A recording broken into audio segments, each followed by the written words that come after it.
El camino de tierra que llevaba hasta la hacienda Los Almendros se ponía color sangre cuando llovía.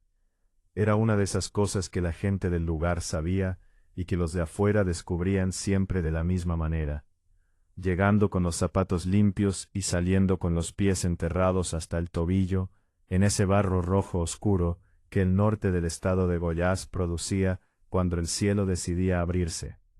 Pero en agosto no llovía. En agosto el camino era polvo, era calor blanco, era el sonido de los grillos empezando antes del mediodía, como si el sol los hubiera despertado a todos al mismo tiempo. Era el tipo de paisaje que se graba en la memoria sin que uno lo decida, porque tiene esa intensidad silenciosa de las cosas que existen hace mucho tiempo y que no necesitan llamar la atención para hacerse sentir.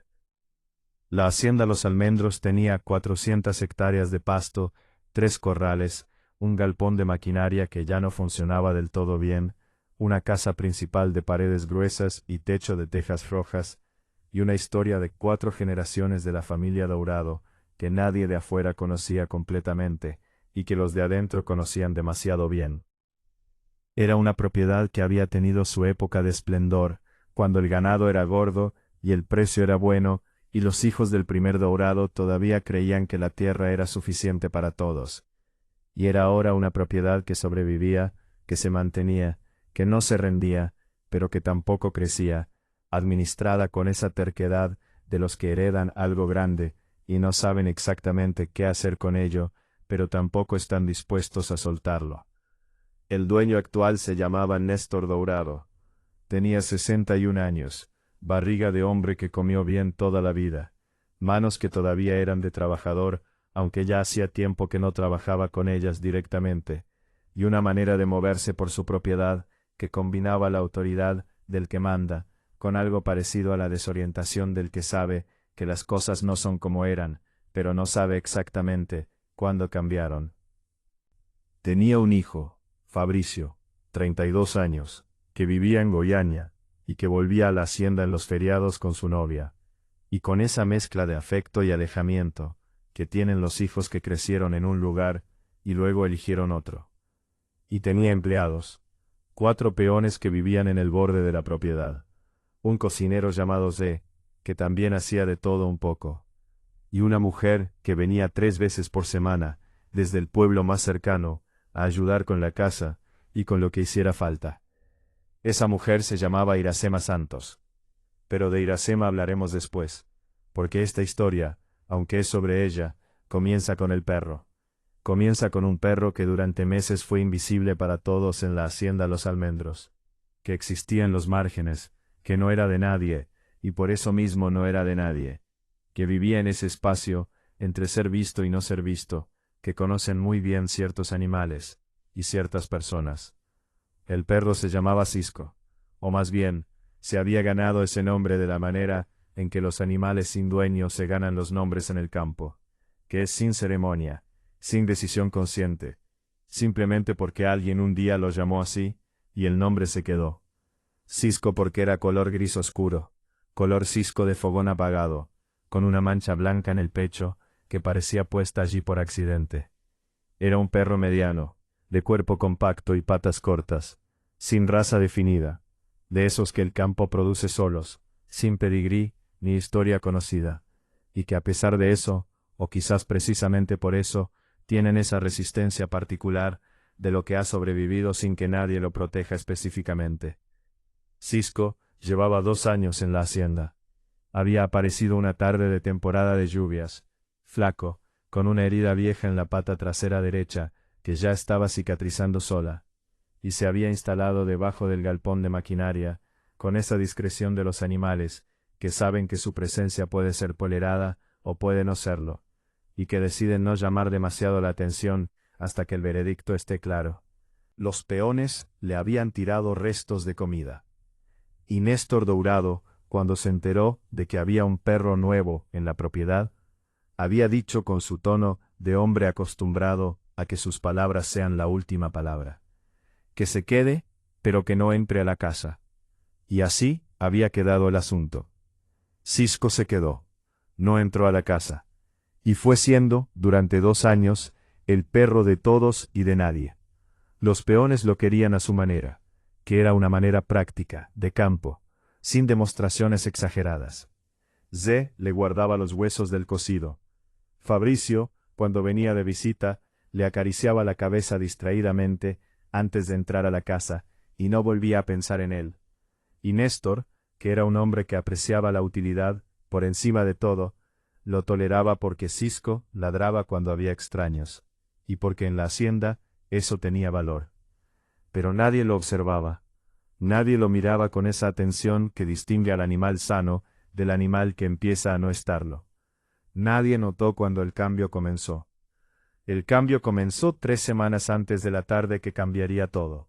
Fue gradual, como son casi siempre los cambios en los cuerpos vivos, que raramente anuncian la emergencia con un golpe, sino que la van construyendo en silencio, con señales pequeñas que pasan desapercibidas, porque estamos acostumbrados a no mirar con suficiente cuidado.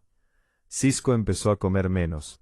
No dejó de comer, pero comía menos, con un entusiasmo disminuido que nadie me dio, porque nadie medía esas cosas. Empezó a moverse diferente, con una lentitud que podría haberse confundido con el calor de agosto o con la edad, aunque Cisco no era viejo. Tenía aproximadamente 4 años, que en un perro mediano es la mitad de la vida, el momento en que se supone que está en su mejor momento. Empezó a quedarse quieto durante horas en el mismo lugar, lo cual también podría haberse confundido con el calor. Empezó a tener los ojos con una opacidad diferente, menos brillantes, menos atentos, como si algo desde adentro estuviera usando la energía que antes se manifestaba hacia afuera. Y empezó, muy gradualmente, a perder peso, de una manera que no correspondía a la cantidad de comida que recibía, que aunque no era abundante tampoco era insuficiente para un perro de su tamaño. Nadie notó nada de esto, o más exactamente, nadie que hubiera notado algo supo que lo que notaba era una señal de algo más grande. Se comentó una vez que Cisco estaba raro, quieto, que no tenía las mismas ganas de siempre. Y uno de los peones, Dirceu, un hombre de 40 años, que había trabajado en la hacienda desde los 20, dijo que era el calor, que los perros en agosto se quedaban así, que en cuanto refrescara volvería a ser el mismo. Y el asunto quedó allí, como quedan tantas cosas que merecerían más atención, pero que no la reciben porque hay otras cosas que parecen más urgentes y porque el mundo no espera a que uno termine de prestar atención a todo. Hasta esa tarde de viernes.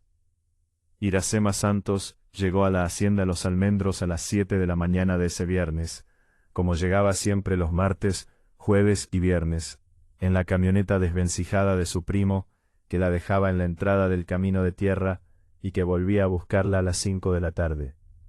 Iracema tenía 48 años, era de tez oscura profunda, pelo corto con algunas hebras blancas que no escondía porque no era el tipo de mujer que esconde lo que es, y tenía una presencia que era difícil de describir con precisión porque no venía de ningún elemento en particular, sino de la combinación de todos ellos. No era alta ni baja, no era ruidosa ni silenciosa en ningún extremo, no hacía nada que llamara especialmente la atención, pero cuando entraba a un lugar, ese lugar cambiaba levemente, como cuando alguien que sabe leer entra en una habitación con libros y los libros de alguna manera saben que hay alguien que los puede entender. Iracema trabajaba en la hacienda hace 5 años. Limpiaba, lavaba, planchaba, ayudaba con la cocina cuando se necesitaba, y realizaba ese conjunto de tareas invisibles que mantienen un hogar funcionando y que raramente reciben nombre porque se dan por sentadas cuando están hechas y solo se notan cuando no lo están. Era buena en su trabajo, de eso nadie dudaba. Era puntual, era eficiente, era discreta, y era en el universo pequeño y jerárquico de la hacienda Los Almendros exactamente lo que todos esperaban que fuera, ni más ni menos. Lo que nadie sabía era que Iracema miraba todo. Lo que nadie sabía era que cuando ella caminaba por los espacios de esa hacienda, haciendo su trabajo, sus ojos registraban cosas que los ojos de los demás pasaban por alto, no porque tuviera algún poder especial de los que existen en los cuentos, sino porque había aprendido en una vida que no había sido sencilla y que la había llevado por lugares muy diferentes antes de llegar aquí, a prestar atención de verdad, con todo el cuerpo, no solo con los ojos, sino con ese sentido más profundo que nos dice cuando algo está como debe estar y cuando algo no lo está. Esa mañana de viernes, Iracema llegó, saludó a Zé, dejó su bolsa en el cuarto pequeño que usaba para cambiarse el delantal y comenzó su rutina. Fue al patio trasero a colgar la ropa que había quedado en el balde desde el día anterior. Y fue allí, en el patio trasero, donde vio a Cisco. El perro estaba tendido junto a la pared del galpón, en un lugar donde no solía estar. Estaba de lado, con las patas estiradas, y respiraba con una cadencia que Iracema detectó antes de que su mente le pusiera palabras, con ese registro físico que precede al razonamiento. Algo estaba mal. No era la postura de un perro que duerme, no era el ritmo de la respiración de un perro que descansa. Era algo que Iracema reconoció, porque lo había visto antes, en contextos que nadie en esa hacienda conocía, y que ella tampoco había contado, porque nadie se lo había preguntado. Dejó el balde en el suelo y se acercó despacio. Se arrodilló junto al perro. Le puso la mano en el costado. Sintió el calor excesivo de la piel, la frecuencia anormal de la respiración, la tensión abdominal que no era propia de un perro en reposo. Le levantó el labio con cuidado y miró las encías. Estaban pálidas, con un tono blanquecino que en un perro sano no existe. Le revisó los ojos, que respondieron a la luz con una lentitud que confirmó lo que sus manos ya le estaban diciendo. Cisco estaba muy enfermo, y llevaba tiempo estándolo, suficiente tiempo para que el proceso hubiera avanzado hasta un punto que preocupaba, que requería atención inmediata, que no podía esperar al lunes ni al martes, ni al momento en que alguien tuviera tiempo de ocuparse. Iracema se incorporó y fue a buscar a Néstor Dourado. Lo encontró en el corredor de la casa principal, tomando su café de la mañana, con esa lentitud de los hombres que han construido el hábito de la mañana como un ritual, y que no lo alteran fácilmente. Néstor la miró cuando ella se acercó, con la expresión de quien está acostumbrado a que la gente que trabaja para él venga con asuntos que requieren su aprobación, su decisión, su autoridad. Era esa mirada de dueño, no hostil, pero sí claramente delimitadora del espacio entre quien decide y quien informa. Iracema dijo lo que tenía que decir con la concisión de siempre, que el perro estaba muy mal, que había que llamar a un veterinario hoy, no mañana, que lo que tenía no iba a mejorar solo.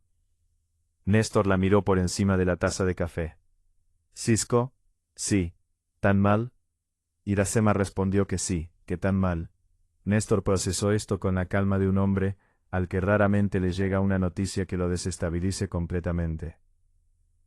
Luego dijo que iba a ver, que en un rato iría al galpón a ver cómo estaba el perro, que si era grave, llamaría al doctor que atendía a los animales de la hacienda, que era el veterinario del municipio, el doctor Wanderley, que vivía a 40 kilómetros. Iracema dijo que no podía ser en un rato, que debería ser ahora. Hubo una pausa, no larga, pero real. Néstor bajó la taza lentamente, y miró a Iracema con esa mirada que tienen los hombres que no están acostumbrados a que les digan cuándo tienen que hacer las cosas, no con agresividad, pero con esa presencia del que recuerda, sin necesidad de decirlo, quién es el dueño y quién trabaja para quién. Iracema sostuvo la mirada, no con desafío, con esa firmeza suya que era diferente del desafío, porque no buscaba la confrontación, sino simplemente la verdad. Y la verdad era que el perro necesitaba ayuda ahora. Néstor dijo que iba a ver, y fue. Y cuando llegó junto a Cisco y vio lo que Iracema había visto, su expresión cambió.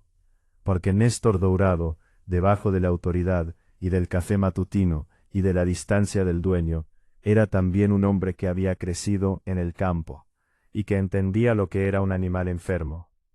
Y lo que vio en Cisco ese viernes de agosto era un animal muy enfermo. Llamó al doctor Wanderley. El teléfono sonó varias veces antes de que contestara una voz adormilada que explicó que el doctor no podía ese día, que tenía compromisos desde la mañana, que lo más pronto que podía ser era el domingo. Néstor insistió. El ayudante insistió en que no.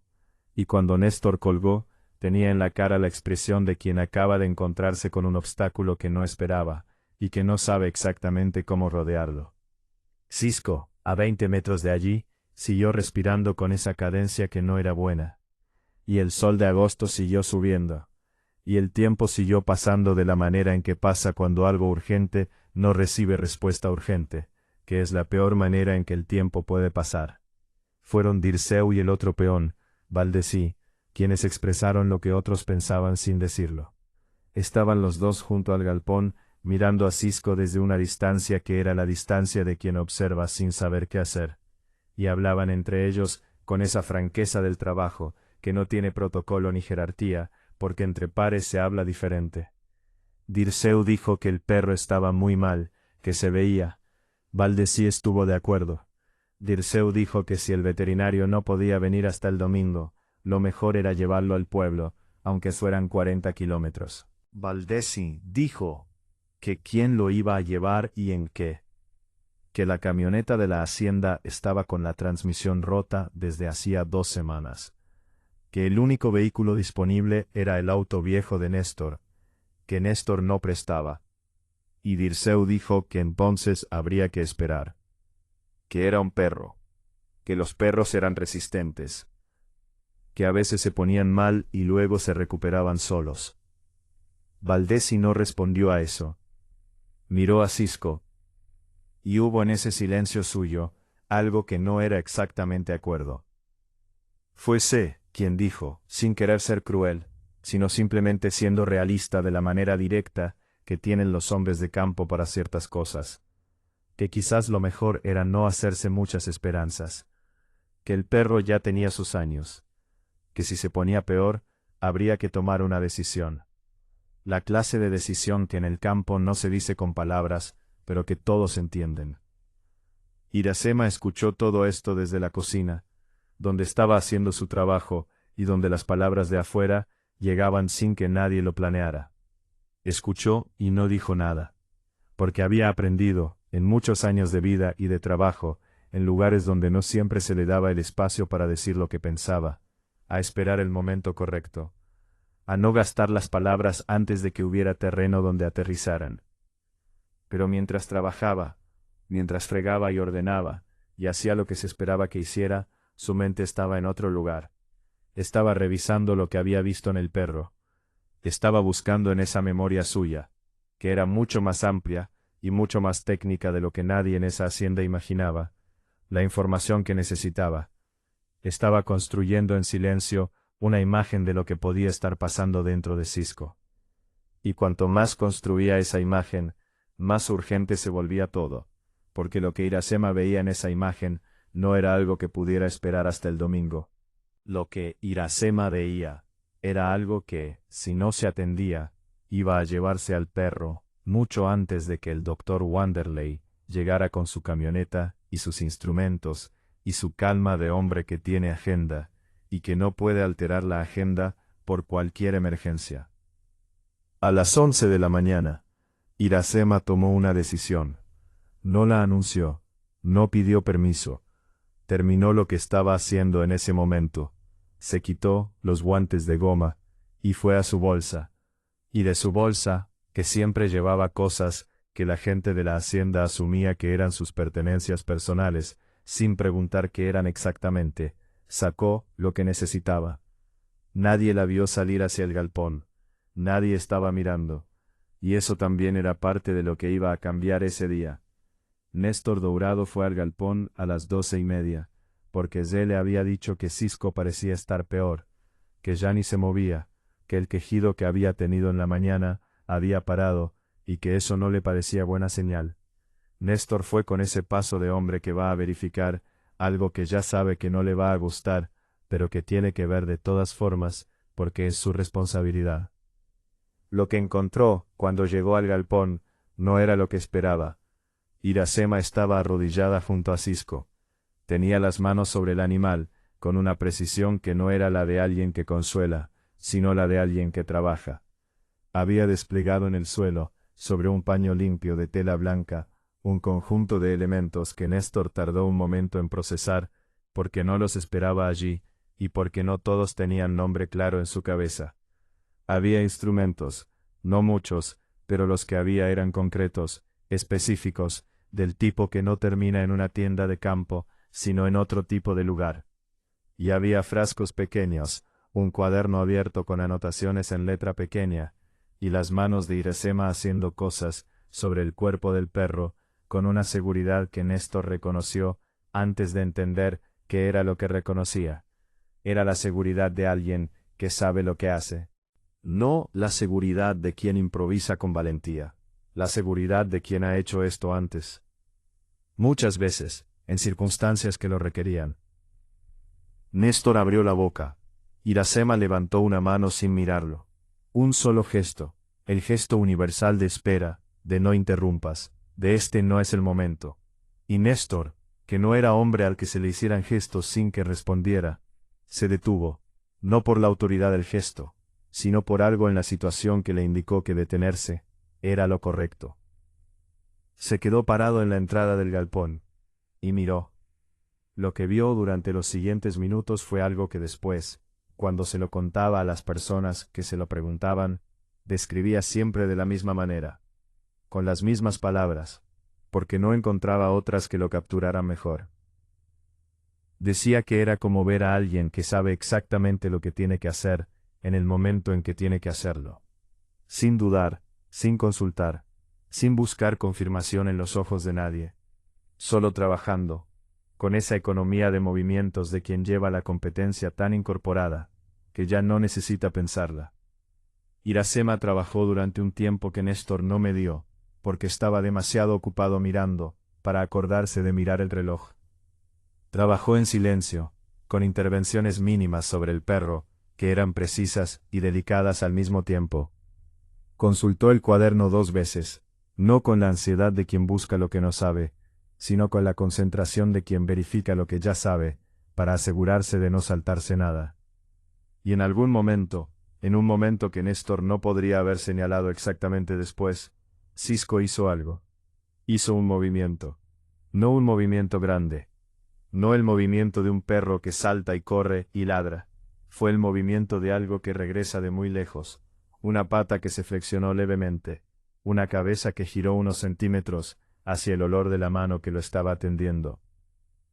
Una respiración que cambió su ritmo de manera perceptible, que se hizo un poco más lenta, un poco más profunda, un poco menos de emergencia, y un poco más de algo que podría llamarse, con cautela, estabilidad. Dirceu había llegado al galpón en algún momento, sin que nadie lo invitara, atraído por no sé qué señal, de que allí estaba pasando algo que valía la pena ver. Valdecí llegó después. Ze asomó la cabeza desde afuera. Y los 4 hombres estuvieron de pie en distintos puntos del galpón, en silencio, mirando a Iracema trabajar, sin que ninguno dijera nada, porque ninguno tenía palabras para lo que estaba viendo que fueran mejores que el silencio. Iracema terminó. Se incorporó con ese movimiento suyo, de quien no hace aspavientos, aunque haya razones para hacerlos. Miró al perro durante un momento largo, con esa mirada de verificación, que es diferente de la mirada de satisfacción, porque todavía está midiendo, todavía está evaluando.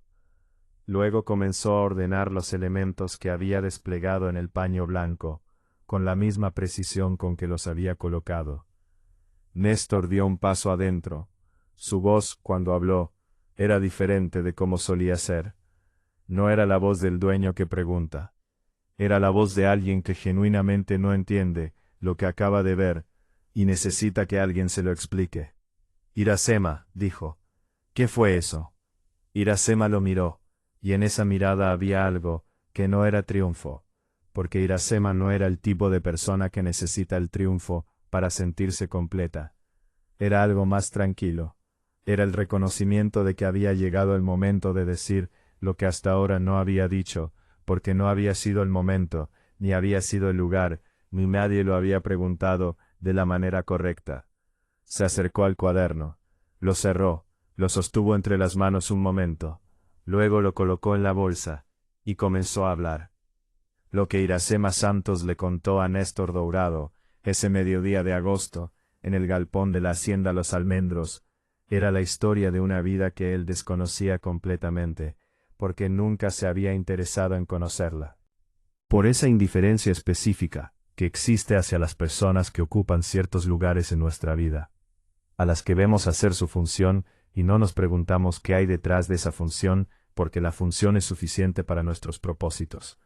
Iracema había nacido en Inumas, ciudad pequeña al oeste de Goiás, hija de una madre que trabajaba en casas ajenas y de un padre que era técnico agropecuario y que había muerto cuando Iracema tenía 11 años, dejando a la familia en una situación que requirió de todos sus miembros una adaptación rápida y dolorosa a una realidad más estrecha. Iracema, que era la mayor de 3 hermanos, había empezado a trabajar a los 12 años en lo que había. En casas, en cocinas, en lavandería, en lo que fuera, y había seguido estudiando de noche, con esa determinación silenciosa que tienen algunas personas para las que la educación no es una opción, sino una necesidad. Algo que se hace aunque cueste, aunque nadie lo espere de uno, aunque el cansancio sea real y las horas sean pocas. A los 21 años, con un título de secundaria, ganado de noche durante 5 años de trabajo de día, Iracema había conseguido una beca de la prefectura municipal para estudiar en la Universidad Estadual de Goiás. Una beca pequeña, insuficiente por sí sola, que tuvo que complementar con trabajo durante todos los años de la carrera. La carrera que estudió, que era la que le había llamado la atención desde que de niña acompañaba a su padre a visitar las haciendas del municipio y que había elegido con la precisión de quien sabe exactamente lo que quiere, aunque el mundo no siempre colabore, era medicina veterinaria. Se había graduado a los 27 años. Había hecho 2 años de residencia en una clínica de grandes animales en la región del Triángulo Mineiro. Había trabajado durante 6 años en un hospital veterinario en Anápolis, especializándose en diagnóstico clínico de pequeños y medianos animales, desarrollando una capacidad que sus colegas reconocían y que sus pacientes, que eran los animales que ella atendía, también reconocían a su manera, que era quedándose quietos bajo sus manos, dejándose auscultar y palpar con esa confianza que los animales tienen para ciertas personas y no para otras. Había tenido su propia clínica durante 4 años, una clínica pequeña en un barrio de clase media de Anápolis, que había construido desde cero, con el ahorro de los años de trabajo y un préstamo bancario que le había llevado toda una tarde de conversación convencer al gerente de que aprobara. Porque gerentes de bancos en ciudades del interior de Goiás no siempre ven con facilidad a mujeres negras de 40 años sin patrimonio como sujeto de crédito para proyectos propios, aunque el proyecto sea sólido y la persona que lo presenta sepa exactamente de lo que habla. La clínica había funcionado, había crecido, había ganado reputación en el barrio y luego en zonas más amplias, porque la reputación en el campo veterinario se construye de la manera más simple del mundo, que es haciendo bien el trabajo y siendo honesta con los dueños de los animales sobre lo que se puede y lo que no se puede hacer. Iracema era buena en ambas cosas. Y luego había ocurrido lo que ocurre a veces, sin que nadie lo planee, sin que haya una lección moral clara que sacar, porque la vida no siempre tiene lecciones morales claras, solo tiene lo que ocurre y lo que uno hace con ello. Su madre había enfermado, una enfermedad larga, degenerativa, que requería presencia constante y cuidados que no podían delegarse completamente en nadie. Iracema había intentado mantener la clínica mientras cuidaba a su madre. Había intentado hacerlo todo al mismo tiempo durante 1 año y medio, y al final había tenido que elegir, porque los seres humanos no pueden hacer todo al mismo tiempo sin que algo ceda, y lo que cedió fue la clínica. Había cerrado la clínica, había vendido el equipamiento, había liquidado el préstamo con lo que quedó, y se había quedado con lo que no se puede vender ni liquidar, que era el conocimiento, que estaba en sus manos y en su cabeza, y en ese cuaderno negro que llevaba consigo desde la época de la residencia, y que seguía llenando porque el conocimiento que no se usa también se pierde, y ella no estaba dispuesta a perderlo. Su madre había muerto hace 3 años, y Iracema, que tenía entonces 45 años, y que había pasado los últimos 4 en ese ciclo de cuidado te lo ocupa todo, había necesitado tiempo para reconstruir, para decidir qué sería el siguiente paso, para reunir no solo los recursos, sino la energía que requiere comenzar de nuevo cuando se tiene 45 años y el mundo ya tiene una imagen de lo que uno es, que no coincide necesariamente con lo que uno fue y con lo que uno puede volver a ser. Había llegado a la hacienda Los Almendros por un contacto de su época de Anápolis que sabía de trabajo disponible. Había llegado con la intención de quedarse temporalmente, de ganar algo de dinero, de tener tiempo para pensar, y el tiempo temporal se había convertido en 5 años, porque la vida tiene esa manera de convertir lo provisional en permanente cuando uno no está mirando con suficiente atención. Había seguido siendo quien era, en silencio, había seguido estudiando, actualizándose, leyendo las publicaciones veterinarias que conseguía en Internet, en el celular con la pantalla rota, que era el único lujo tecnológico que se permitía. Había seguido llevando el cuaderno negro, había seguido mirando a los animales de la hacienda con ojos que veían más de lo que los dueños de esos animales imaginaban. Y había seguido esperando, sin que fuera exactamente una espera consciente, el momento en que eso que ella era pudiera ser útil de una manera que no pudiera ignorarse. Ese momento había llegado en la forma de un perro gris con una mancha blanca en el pecho que nadie había estado mirando con suficiente atención. Néstor Dourado escuchó todo esto sin interrumpir. Era un hombre que podía hacer muchas cosas, pero no era estúpido, y lo que estaba escuchando le llegaba con esa claridad de las cosas que son verdad y que no necesitan ornamentos para hacerlo. Cuando Iracema terminó, Néstor estuvo en silencio durante un momento que era el silencio de alguien que está procesando no solo información, sino también lo que esa información implica sobre él mismo y sobre la manera en que había mirado a esa mujer durante 5 años. Lo que dijo fue simple, fue directo. Fue la clase de cosa que dice un hombre que no es dado a la elocuencia pero que cuando tiene que decir algo lo dice. Dijo, lo siento, dijo que debería haber preguntado, dijo que no lo había hecho y que eso era una cosa que no podía cambiar, pero que de ahora en adelante iba a ser diferente.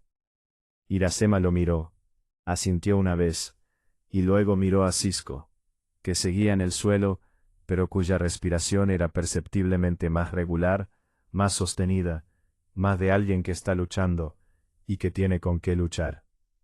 Hay que llevarlo al veterinario del municipio, dijo Iracema. Lo que hice lo estabilizó, pero necesita tratamiento completo, antibióticos, sueros, seguimiento. Lo que yo pude hacer aquí tiene un límite. Néstor asintió. Ya estaba buscando el teléfono en el bolsillo. Esta vez no llamaría al ayudante del Dr. Wanderley. Llamaría al Dr. Wanderley directamente. Y esta vez, si el doctor decía que no podía ese día, Néstor iría personalmente a buscarlo, si hacía falta. El Dr. Wanderley llegó a las 3 de la tarde en su camioneta, con la caja llena de equipamiento. Era un hombre de 55 años, grande, de pocas palabras y muchos años encima, que había visto cosas suficientes en su carrera para no sorprenderse fácilmente. Pero cuando examinó a Cisco y luego escuchó de Néstor lo que Iracema había hecho, lo que había identificado y cómo había intervenido, el Dr. Wanderley sí se sorprendió. O más exactamente, tuvo la reacción que tienen los profesionales competentes cuando se encuentran con algo que reconocen como competencia real, que es una mezcla de respeto y de esa curiosidad específica del que quiere entender cómo se hizo. La encontró en la cocina, donde había vuelto a sus tareas porque el trabajo no se hacía solo y el horario no esperaba. Se presentó. Le dijo lo que había encontrado en el perro. Le preguntó qué había visto ella, qué había concluido, qué había hecho y con qué. Iracema respondió con la precisión técnica de alguien que habla el idioma, que usa los términos correctos, que describe los procedimientos con la exactitud del que los ha hecho y no del que los ha leído. El Dr. Wanderley escuchó con atención creciente. Cuando ella terminó, él asintió despacio, 2 veces, con esa cadencia de quien está confirmando algo. Coincido con el diagnóstico, dijo. Lo que describe es exactamente lo que encontré, y lo que hizo lo estabilizó de manera que no esperaba encontrarlo estabilizado, dadas las horas que llevaba con el cuadro. ¿Cuándo ejerció? Iracema dijo cuándo, dijo dónde, dijo por qué había parado. El doctor Wanderley escuchó todo, y luego dijo algo que no había planificado decir, pero que salió porque era verdad, y porque los hombres honestos dicen la verdad cuando la reconocen, aunque no la hayan planeado. Dijo que la región necesitaba veterinarios, que él solo no podía con todo, que si ella alguna vez pensaba en retomar el ejercicio, que lo llamara, que él podía ayudar con el proceso de revalidación del registro, que conocía a las personas en el Consejo Regional, que sería un desperdicio que lo que ella claramente sabía siguiera guardado en un cuaderno negro y en manos que fregaban platos cuando podrían estar haciendo otra cosa. Iracema lo miró durante un momento, y en ese momento, en ese espacio entre lo que él había dicho y lo que ella iba a responder, pasó algo pequeño pero real.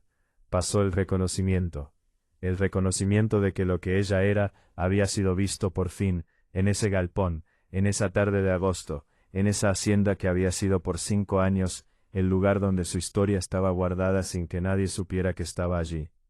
Dijo que lo pensaría, dijo que sí, y en ese sí había algo que hacía tiempo no estaba, que ella misma no había sabido que faltaba hasta que lo sintió volver.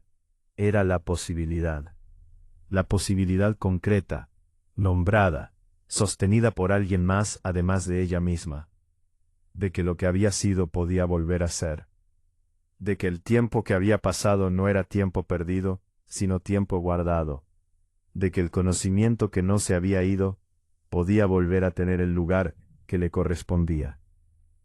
Cisco tardó 2 semanas en recuperarse completamente. El doctor Wanderley vino 3 veces durante ese período, y en cada visita encontró al perro mejorando a un ritmo que él describió, en la segunda visita, como más rápido de lo esperado, dado el estado en que estaba cuando llegó.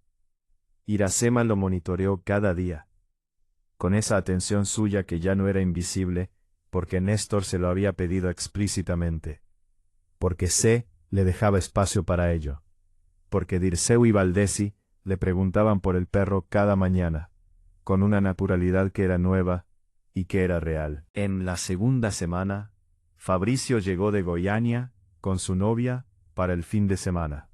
Néstor le contó lo que había pasado. Fabricio escuchó, y luego fue a buscar a Iracema, que estaba en el huerto, detrás de su cuarto, cuidando las plantas que cultivaba allí. Algunas de las cuales, Fabricio lo supo ese día, no eran solo plantas de cocina, sino plantas medicinales que ella conocía, con una especificidad que no venía de la tradición popular, sino de la farmacología aplicada. Fabricio le hizo preguntas que nadie le había hecho antes. Le preguntó dónde había estudiado, cuánto tiempo había ejercido, qué le había pasado con la clínica, qué tenía planeado para el futuro. Y Iracema respondió a cada pregunta con esa honestidad suya, sin adornos, sin resentimiento, con la claridad de quien ha tenido tiempo de hacer las paces con su propia historia. Fabricio era ingeniero informático, y no entendía nada de veterinaria, pero entendía de talento, y entendía de desperdicio, y entendía con esa generación suya, que había crecido pensando de manera diferente sobre ciertas cosas, que lo que estaba escuchando era el relato de una persona que tenía mucho más que dar, de lo que las circunstancias le habían permitido dar hasta ese momento. Esa noche habló con su padre. La conversación fue larga. Tuvo momentos difíciles porque Néstor era un hombre de su generación y de su lugar, y cambiar ciertas cosas requería trabajo. Pero Fabricio era persistente, y los argumentos eran sólidos, y Néstor en el fondo ya había empezado a cambiar algo en sí mismo ese mediodía en el galpón, cuando vio a Iracema trabajar y no supo poner palabras a lo que veía. Lo que decidieron esa noche entre padre e hijo no era un favor, era una corrección. Era reconocer algo que había estado allí durante 5 años sin ser reconocido, y ponerlo en el lugar que le correspondía. Iban a hablar con Iracema. Iban a ofrecerle un acuerdo formal para que se encargara del cuidado veterinario de todos los animales de la hacienda, con el título y el salario que correspondían a esa función, y la hacienda iba a contribuir con los costos del proceso de revalidación de su registro en el Consejo Regional, para que pudiera ejercer con todas las letras, de manera oficial, como lo que era. No era todo lo que Iracema merecía, pero era un comienzo. Era el tipo de comienzo que a veces es suficiente para que lo que sigue sea diferente de lo que fue antes. Cuando Néstor y Fabricio le presentaron la propuesta a la mañana siguiente, Iracema estaba en el corredor, con el café que había preparado y que tenía la costumbre de tomar sola antes de que empezara el movimiento del día. Los escuchó a los dos, los dejó terminar, y cuando terminaron, hizo algo que ninguno de los dos esperaba. Preguntó si podía seguir con sus plantas. Fabricio parpadeó. Néstor frunció el ceño. ¿Las plantas del huerto?, preguntó Néstor. Iracema dijo que sí, las del huerto, que algunas eran medicinales, y que quería seguir teniéndolas, y usando algunas, para complementar tratamientos, cuando fuera pertinente y seguro. Que la medicina veterinaria convencional y la medicina basada en plantas no eran contradictorias, que había investigación seria sobre eso, que ella tenía criterio para saber cuándo usar una y cuándo usar otra. Néstor miró a Fabricio, Fabricio miró a Iracema, y luego los dos, casi al mismo tiempo, dijeron que sí, que por supuesto, que las plantas se quedaban. Iracema asintió, y dijo que entonces aceptaba, sin ceremonia, sin emoción desbordada, con esa manera suya de decir las cosas importantes, con la misma voz con que decía las cosas cotidianas, porque para ella la distinción entre lo importante y lo cotidiano no estaba en el volumen, sino en el contenido. Cisco, que había salido esa mañana por primera vez desde que enfermó, y que estaba echado al sol en el corredor de la casa con esa languidez satisfecha de los convalecientes que empiezan a sentirse bien, levantó la cabeza cuando Iracema pasó junto a él. Ella le puso la mano en la cabeza. Un momento breve, el tipo de contacto que no necesita durar para decir lo que tiene que decir. Y siguió caminando. El doctor Wanderley cumplió su palabra. Hizo las llamadas que dijo que haría. El proceso de revalidación tomó 6 meses, con exámenes y documentación, y el tipo de burocracia que existe en todos los sistemas y que hay que atravesar con paciencia. Iracema los atravesó con paciencia. Había aprendido que la paciencia no es lo mismo que la resignación, que se parece pero que es diferente en algo fundamental, que la resignación suelta y la paciencia sostiene, y que lo que ella había estado haciendo durante todos esos años no era resignarse, sino sostener, guardarse, esperar el momento con la confianza de que el momento llegaría. El momento había llegado en la forma de un perro gris con una mancha blanca en el pecho, que nadie había estado mirando con suficiente atención. Y eso también decía algo sobre cómo funciona el mundo, sobre cómo las cosas importantes a veces llegan de la manera más inesperada, sobre cómo una vida entera puede estar contenida en un momento de mediodía en un galpón caliente de agosto, cuando alguien finalmente se detiene y mira y pregunta quién es la persona que tiene delante. Cisco vivió 6 años más. Murió de viejo, con la dignidad tranquila de los animales que han tenido una buena vida, en el corredor de la casa donde finalmente le habían dado un lugar permanente. Iracema estuvo presente. Le puso la mano en el costado una última vez, y cuando Cisco se fue, ella se quedó un momento en silencio, mirando el espacio donde había estado, con esa expresión de los que saben que el final de algo no es el final de todo, sino solo el cierre de una parte, y que la parte que queda es la que importa. Se levantó, se limpió las manos en el delantal, y fue a atender a los otros animales, porque había trabajo que hacer y el trabajo no esperaba, y ella era, en ese lugar y en ese momento, y con todas las letras, la veterinaria de la hacienda Los Almendros. Lo que nadie olvidó fue lo que ocurrió ese viernes de agosto. No Néstor, que empezó a mirar de otra manera a las personas que trabajaban para él, o al menos lo intentó, que ya es algo. No Dirceu ni Valdecí, que cuando contaban la historia, decían que habían visto con sus propios ojos lo que es saber de verdad, y que no se parecía en nada a lo que habían imaginado que era saber de verdad. No Fabricio, que años después le dijo a Iracema que esa tarde le había enseñado más sobre la diferencia entre ver y mirar que cualquier otra cosa en su vida. Y no sé, que cuando había visitas en la hacienda y alguien preguntaba por la veterinaria, decía con orgullo genuino que era Iracema, que la conocía desde antes, que siempre supo que era especial, aunque si alguien le hubiera preguntado 5 años atrás qué era lo especial de ella, probablemente no habría sabido responder. Eso también dice algo. Dice que a veces la grandeza de las personas está frente a nosotros durante años y no la vemos porque no estamos mirando en la dirección correcta. Dice que la pregunta correcta, en el momento correcto, puede cambiar lo que alguien tiene posible delante. Dice que hay personas que cargan consigo mismas, en silencio y con dignidad, toda una vida de conocimiento y de capacidad que espera solo que alguien se detenga el tiempo suficiente para verla. Y dice que a veces ese alguien es un perro gris, con una mancha blanca en el pecho que se enferma en un viernes de agosto, y que sin saberlo, sin buscarlo, hace posible que la historia de una mujer que nadie había preguntado quién era, pueda finalmente contarse en voz alta.